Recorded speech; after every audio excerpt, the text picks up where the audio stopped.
কি রে গিনি, তোর অনার্সের ফার্স্ট পেপারের নাম্বারটা এত কম এলো কি করে রে? কোশ্চেন পেপার তো ভালোই এসেছিল, প্যাটার্নও ভালো হয়েছিল।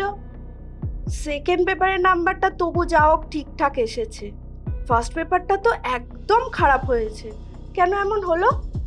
জানি না ম্যাম, বুঝতেই তো পারছি না। আমার তো দুটো পেপারই ভালো হয়েছে, তার মধ্যে কেন যেরকম ফার্স্ট পেপারের নাম্বারটা কম এলো বুঝতে পারছি না। কি যে হবে, তুই এক কাজ কর, তুই ফার্স্ট পেপারটা একবার রিভিউ করতে দে, দেখ তো যদি কোনোভাবে নাম্বারটা বাড়ে। বাড়বে কি না নাম্বারটা ফার্স্ট পেপারে রিভিউ যদি করি আমি? দেখ অনেক সময় কি হয়, টিচারদের দেখাতেও অনেক সময় ভুল থাকতে পারে। যদি রিভিউ করতে দেওয়া হয় তাহলে কোনোভাবে যদি তারা সংশোধনটা করে নেয় ভুলের, সেক্ষেত্রে তোর নাম্বারটা কিন্তু বাড়ার একটা সম্ভাবনা থাকতে পারে। তুই একবার আচ্ছা। ট্রাই করতে পারিস। আচ্ছা ম্যাম, তাহলে আমি কালকে যখন কলেজে যাব, গিয়ে কলেজের অফিসে একবার কথা বলবো যে ফার্স্ট পেপারটা রিভিউ করার জন্য আমাকে কি কি করতে হবে সেটা ভালো করে জেনে নেব ম্যাম। হ্যাঁ, একবার ভালো করে খোঁজ খবর নিয়ে রিভিউটা করতে দিস। ঠিক আছে।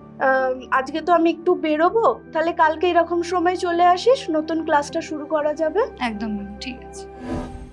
সত্যি মানুষ মাত্রই তো ভুল হয়, আর এই ভুলগুলির যদি সঠিকভাবে সংশোধন করা যায় তাহলে সঠিকভাবে সিদ্ধান্ত নেওয়া যায়। আর তোমরা কি জানো 1986 সালের জাতীয় শিক্ষানীতিতেও এই রকমই কিছু ভুল ত্রুটি ছিল, যেগুলির সঠিক পর্যালোচনা এবং সংশোধনের জন্য রিভিউ কমিটি হিসেবে 1990 সালের মে মাসে বিশিষ্ট শিক্ষাবিদ আচার্য রামমূর্তির সভাপতিত্বে রামমূর্তি কমিটি ও জনার্দন রেড্ডি কমিটি গঠিত হয় 1992 সালে।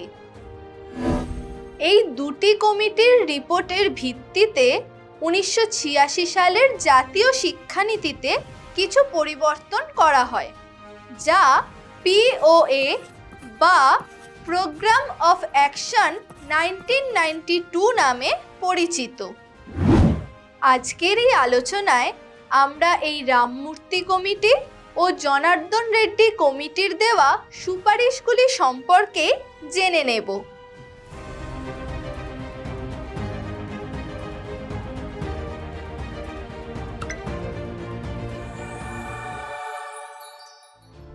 POA 1992 এর রিপোর্টে বলা হয় যে সারা দেশে একই শিক্ষা কাঠামো থাকবে, যা হলো 10+2+3, অর্থাৎ প্রথম 10 বছরের শিক্ষার মধ্যে নিম্ন প্রাথমিক শিক্ষা হবে 5 বছরের, উচ্চ প্রাথমিক শিক্ষা হবে 3 বছরের ও মাধ্যমিক শিক্ষার স্তর হবে 2 বছরের।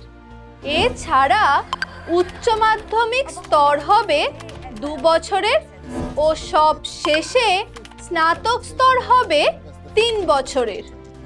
এবার আমরা জানব শিক্ষার প্রতিটি স্তরের ক্ষেত্রে ঠিক কোন কোন দিকের পরিবর্তন সাধনের কথা এই কমিটিতে তুলে ধরা হয়েছে। প্রাথমিক শিক্ষার ক্ষেত্রে বলা হয় 14 বছর পর্যন্ত সর্বজনীন ও অবৈতনিক শিক্ষার প্রচলন করতে হবে, ড্রপ আউটের সমস্যা মেটাতে হবে, অপারেশন ব্ল্যাকবোর্ড কর্মসূচিকে সঠিকভাবে কার্যকরী করতে হবে এবং প্রাথমিক স্তরে MLL অর্থাৎ মিনিমাম লেভেল অফ লার্নিং কতটা হওয়া উচিত তা নির্দিষ্ট করতে হবে। এছাড়া প্রাথমিক শিক্ষার পদ্ধতি ও বিষয়বস্তুর বিবেচনা এবং NCERTর তত্ত্বাবধানে প্রাথমিক শিক্ষায় পাঠ্যক্রমের ব্যবস্থা করার কথাও বলা হয় এই রিপোর্টে। এবার জানব মাধ্যমিক শিক্ষার ক্ষেত্রে এই কমিটিতে কি কি সুপারিশ করা হয়। এখানে বলা হয় ভালোভাবে সাজ সরঞ্জামের দ্বারা নবোদয় বিদ্যালয় তৈরি করতে হবে এবং প্রতিটি স্কুলে প্রয়োজনীয় স্টাফ ও শিক্ষা সহায়ক বস্তু ও যন্ত্রপাতির ব্যবস্থা করতে হবে। এছাড়া শিক্ষার্থীদের বৃত্তিদান, সাংবিধানিক দায়িত্ব ও কর্তব্য সম্পর্কে অবহিত করানো, পরীক্ষা পদ্ধতি ও মূল্যায়ন পদ্ধতিকে আরও বাস্তববাদী ও নৈর্ব্যক্তিক করা, শিক্ষার্থীদের বিশেষ প্রতিভার বিকাশ সাধন ও মাধ্যমিক স্তরের ইতিহাসকে জাতীয় স্তরের প্রেক্ষিতে আলোচনা করা প্রয়োজন। আবার এসসি, এসটি ও অন্যান্য পশ্চাৎপদ মানুষজন অধ্যুষিত এলাকায় নতুন স্কুল স্থাপন, মাধ্যমিক শিক্ষা বোর্ডের পুনর্গঠন ও বিদ্যালয়গুলিতে কম্পিউটার শিক্ষার সুযোগ সুবিধা প্রদানের কথাও বলা হয় এই কমিটিতে।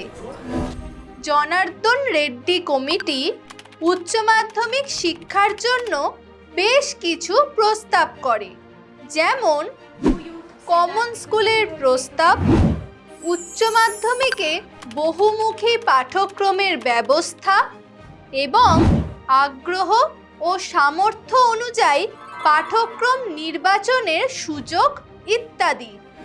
এছাড়াও উচ্চশিক্ষা ও বৃত্তি শিক্ষার ক্ষেত্রে বলা হয় যে স্বয়ংশাসিত কলেজ প্রতিষ্ঠা, উন্নত মানের গবেষণার ব্যবস্থা, মুক্ত শিক্ষার উপর গুরুত্ব দান, পরিকল্পিত বৃত্তিমুখী শিক্ষা চালু করা এবং অধিক সংখ্যক বৃত্তি শিক্ষার প্রতিষ্ঠান গড়ে তোলা প্রয়োজন। আচ্ছা, তোমরা কি জানো এই পিওএ কমিটির সবচেয়ে উল্লেখযোগ্য সুপারিশ কি ছিল? তা হলো ক্ষুদ্র পরিকল্পনা বা মাইক্রো প্ল্যানিং, অর্থাৎ প্রতিটি শিশু যাতে কমপক্ষে 8 বছরের সর্বজনীন ও অবৈতনিক শিক্ষা লাভের জন্য বিদ্যালয় বা নন ফর্মাল এডুকেশন সেন্টারগুলিতে ভর্তির সুযোগ লাভ করতে পারে, তার জন্য পরিবার ভিত্তিক ও শিশুভিত্তিক পরিকল্পনায় পিওএ 1992-তে ক্ষুদ্র পরিকল্পনা নামে অন্তর্ভুক্ত হয়েছে। এখানে নির্দেশ প্রদান করা হয়েছে যে ব্লক বা জেলা স্তরে এই ক্ষুদ্র পরিকল্পনার যথাযথ প্রয়োগে ভিলেজ এডুকেশন কমিটি সর্বতোভাবে কাজ করবে।